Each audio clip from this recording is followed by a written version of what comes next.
मित्रों, दिवाली का दिन वैसे तो सुख समृद्धि के त्योहार के रूप में देखा जाता है, लेकिन इस दिन का तांत्रिकों के लिए भी खास महत्व है। अमावस्या की इस रात को कालरात्रि, महानिशा, दिव्यर्जनी और महाकृष्णा भी कहा गया है और तांत्रिक और अघोरी इस रात में शक्तियों को सिद्ध करते हैं। तंत्र शास्त्रों में भी इसका जिक्र मिलता है कि कुछ खास दिनों में की गई तांत्रिक साधना विशेष फल देती हैं। इनमें दशहरा, नवरात्रि और दिवाली हैं। दीपावली की रात इन सब में सबसे खास शक्तिशाली मानी जाती है और इसे तंत्र शास्त्र की महारात्रि कहा जाता है।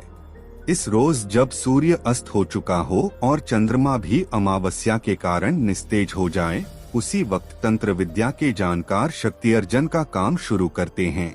आइए जानते हैं दिवाली पर तांत्रिक अनुष्ठान की कई ऐसी बातें जिसके बारे में आम लोगों को नहीं के बराबर जानकारी होती है। नमस्कार मित्रों, आप देख रहे हैं mysterious India TV channel. Video में आगे बढ़ने से पहले एक बार अवश्य लिखें जय लक्ष्मी माता।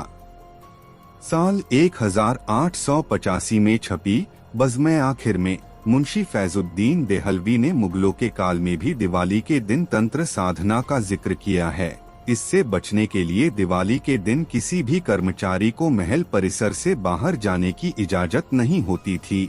महल में कोई भी सब्जी इस रोज नहीं मंगाई जाती थी।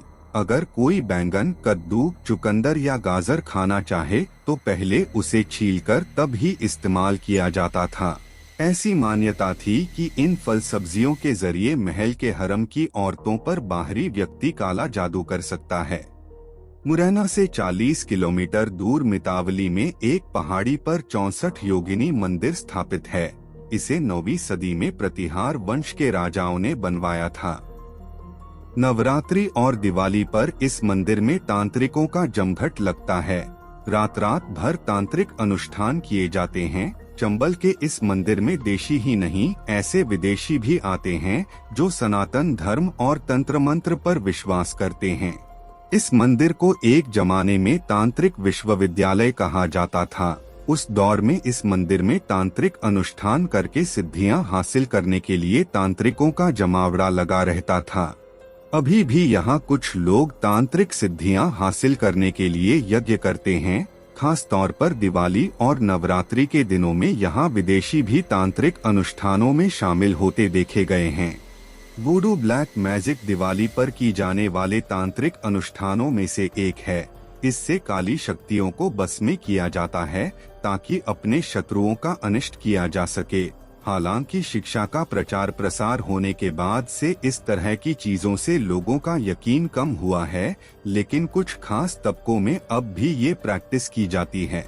तंत्र शास्त्र की महारात्रि पर और भी कई शक्तियां सिद्ध करने की कोशिश की जाती है। इनमें बगलामुखी साधना, उच्चाटन और स्तंभन जैसी सिद्धियां मुख्य हैं। इनके तहत कोर्ट केस जीतने, शत्रु पर विजय, किसी को अपने बस में करने जैसे कई काम होते हैं। तंत्र मंत्र के जानकार इनकी साधना करते हैं। मान्यता है कि दिवाली पर देवी लक्ष्मी अपनी बहन अलक्ष्मी के साथ भूलोक की सैर पर आती हैं। तभी तांत्रिक अनुष्ठान से उन्हें या फिर पारलौकिक शक्तियों को सिद्ध किया जा सकता है। हालांकि इसमें तांत्रिक साधना और काला जादू दो अलग अलग श्रेणी की चीजें हैं जो अलग अलग स्तर पर की जाती हैं। दिवाली की रात को कर्ण पिशाचिनी विद्या सिद्ध करने के लिए उपयुक्त माना जाता है। मान्यतानुसार ये वो शक्ति है जो साधक के कान में आकर किसी भी व्यक्ति का अतीत और वर्तमान बता देती है।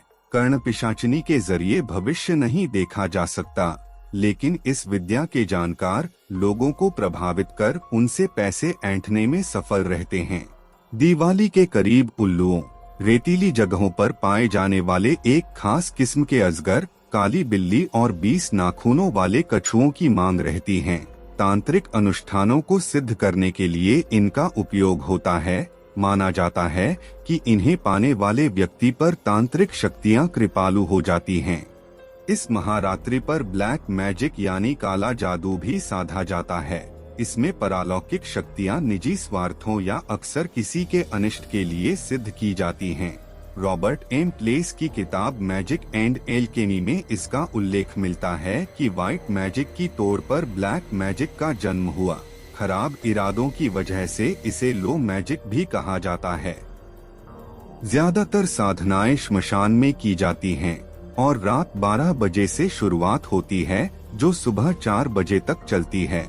ऐसा विश्वास है कि इस दौरान पारलौकिक शक्तियां विचरती हैं और उनका आह्वान या उन्हें सिद्ध करना ज्यादा आसान होता है। सुनसान जगहों पर ही इन क्रियाओं की शुरुआत होती है। मित्रों, आपका क्या विचार है दीपावली पर किए जाने वाले इस प्रकार के तंत्र मंत्र से? कमेंट करके अवश्य बताएं। चैनल पर यदि आप नए हैं तो चैनल को सब्सक्राइब करके घंटे के बटन को दबाएं। मिलते हैं आपसे अगली वीडियो में। धन्यवाद।